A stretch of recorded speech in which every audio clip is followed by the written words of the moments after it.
Are you aware that Keith had a commodities account in my name in the first year? So he says to me, I have a formula to trade commodities, and I was wondering if you would experiment with me.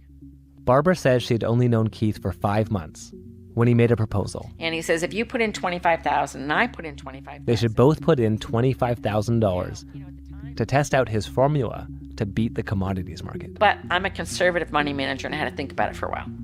Because I don't gamble. I never bought penny stocks. Are you going to be surprised to hear she agreed? So once I agreed to that, then he said, well then, hey, can I borrow my $25,000 from you? So now she was in for $50,000. This is the method of the con artist. This is how they do it. They inch you along. A month later, Keith showed up at Barbara's house at midnight. He's crying, beet red, and sweating. He said something happened today that he had never thought could happen. They had made a risky bet, and the broker said they now owe $600,000, and they needed it in 10 days. And now I'm having a heart attack because the account's in my name. I don't know commodities. I don't know what's going on. And I'm confused and dazed. What do you mean 100? And so I had to cover the $600,000. It didn't come back. 2 weeks later, they needed $300,000 more. Week later, another $150,000 more.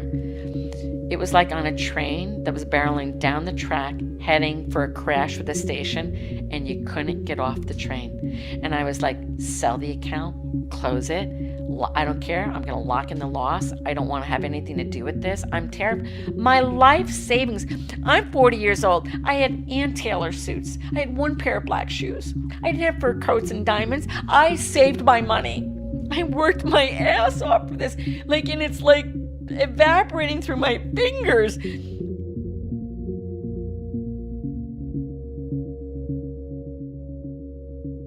Barbara says she lost $1.6 million. But like so many other women in Keith's life, she stuck around. And Keith didn't stop trading on the commodities market.